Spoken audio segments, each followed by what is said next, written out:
नाटी दुल्हन। मयंक की बीवी नेहा की हाइट बहुत ही कम थी। वो इतनी नाटी थी कि लोग उसका कई बार मजाक बना देते। अरे नेहा, तेरे लिए तो मुझे किचन में टेबल रखना पड़ेगा। माँ जी, इतनी भी नाटी नहीं हूँ मैं, और हाँ, हिल्स पहनकर तो बिल्कुल आपके बराबर आ जाती हूँ। अरे तेरे पापा ने महंगी कार का लालच दे दिया, वरना तो मेरे बेटे के लिए लंबी लंबी लड़कियों की लाइन लगी थी।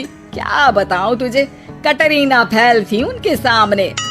पर माँ जी, आपका मयंक भी तो हाइट में कौन सा अभिषेक बच्चन की तरह है जो कटरीना मिल जाती। वैसे भी मेरी और इनकी जोड़ी तो राम सीता की जोड़ी है, राम सीता की। एक दिन सभी खाना खा रहे होते हैं, तभी माँ, दाल बहुत अच्छी बनी है, जरा और देना। रुको जी, मैं लेकर आती हूँ, किचन में है, वैसे भी मैं खड़ी ही हूँ। ये सुनकर सास हंसने लगती है।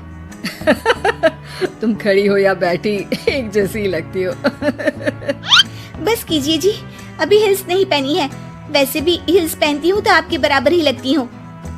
एक दिन नेहा सब्जी लेने बाहर निकलती है तो पड़ोसन कहती है, अरे देखो देखो कितनी नाटी है, मयंक तो दिखने में अच्छा है, हाइट भी ठीक ठाक है, फिर क्या जरूरत थी ऐसी नाटी बहू लाने की।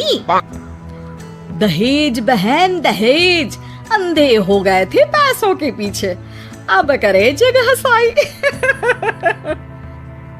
दोनों की बात नेहा सुन लेती है और उसे बहुत गुस्सा आ जाता है। आंटी जी, एक बात बताओ, मेरे पापा के पास पैसे हैं, उनको अच्छी लड़की की तलाश थी, ये पसंद आए और शादी हो गई, इसमें मेरा क्या कसूर है जो आप लोग मुझे सुना रही हैं? अरे नहीं नहीं नेहा, हम तो तेरी सास की बात कर रहे थे कि कितनी लालची औरत है। देखिए, वो लालची नहीं है, हाँ, उनकी कुछ शौक है जो वो अपने बेटे से पूरा करवाना चाहती है, और देखा जाए तो उसमें उनकी गलती भी क्या है भला। अगर इन्होंने मुझसे शादी की है तो जरूर कुछ न कुछ तो अच्छाई नजर आई होगी ना। और अब ना तो मैं आपकी बहू हूँ और ना ही आपके रिश्तेदारों को मुझसे मिलना है, फिर ये बात समझ नहीं आई कि आप इतना परेशान क्यों हो रही हैं। ये बोलकर नेहा वहाँ से निकल जाती है। नेहा, चलो तैयार हो जाओ, हम लोगों को एक पार्टी में जाना है।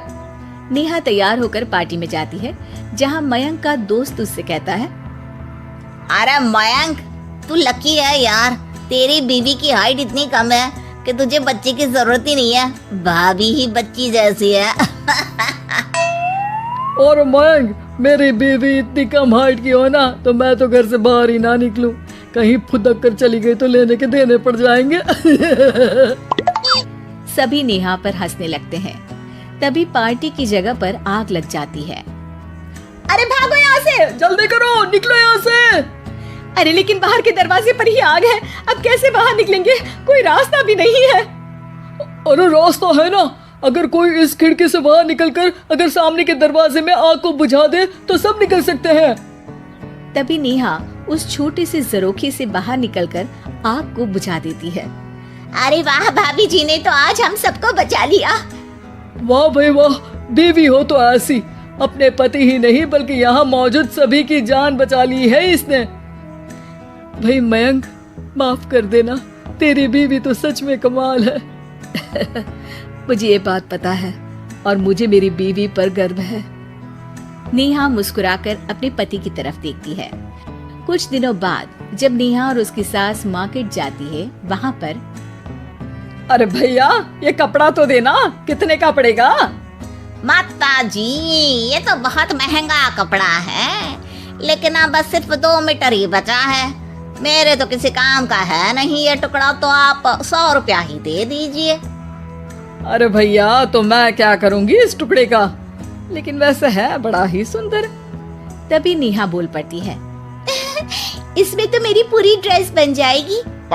ये कहकर वो कपड़ा ले लेती है। अगले दिन नेहा वो ड्रेस पहनकर सास के सामने आती है। अरे वाह नेहा, ये ड्रेस तो बहुत ही सुंदर लग रही है, बड़ी महंगी होगी ना? अरे कपड़ा तो मैंने ही पसंद किया था, बस पूरा नहीं था तो इसने ले लिया। सिर्फ 200 रुपए की ड्रेस है ये पूरी। देखो माँ जी, नाटी होने का भी कम फायदा नहीं है। जैसे तैसे दिन कट रहे थे। सास और पड़ोसियों के मजाक बनाने का सिलसिला चल ही रहा था कि एक दिन मोहल्ले से जोर जोर से आवाज आती है, हाय रे मैं मर गई, भगवान मैं क्या करूं? अरे क्या हुआ? देखते हैं तो सभी एक हॉल के सामने भीड़ लगाकर खड़े हैं। मेरा बेटा प्रिंस गड्ढे में गिर गया है। पड़ोसन जोर जोर से रोने लगती है कि तभी वहां नेहा आ जाती है। रोइए मत, मैं प्रिंस को लेकर आती हूँ। ये बोलकर नाटी सी पतली सी नेहा गड्ढे में घुसकर बच्ची को बाहर ले आती है। अब क्या था, एक बार फिर नेहा के लिए पूरा मोहल्ला तालियां बजाता है। मुझे माफ कर दो नेहा, मैंने तुम्हारी हाइट का कितना मजाक उड़ाया था। कोई बात नहीं मौसी, प्रिंस ठीक है, ये बात है। अब वो दिन आता है जब सास नेहा की तारीफ करती है। वाह बहू वाह, तेरी तारीफें सुन सुनकर तो मैं खुश हो गई। आज तो तूने ये साबित कर दिया कि समाज में इंसान अपने रंग रूप और लंबाई चौड़ाई से नहीं बल्कि साहस और हौसले से काबिल कहलाता है। मुझे माफ कर देना बेटा।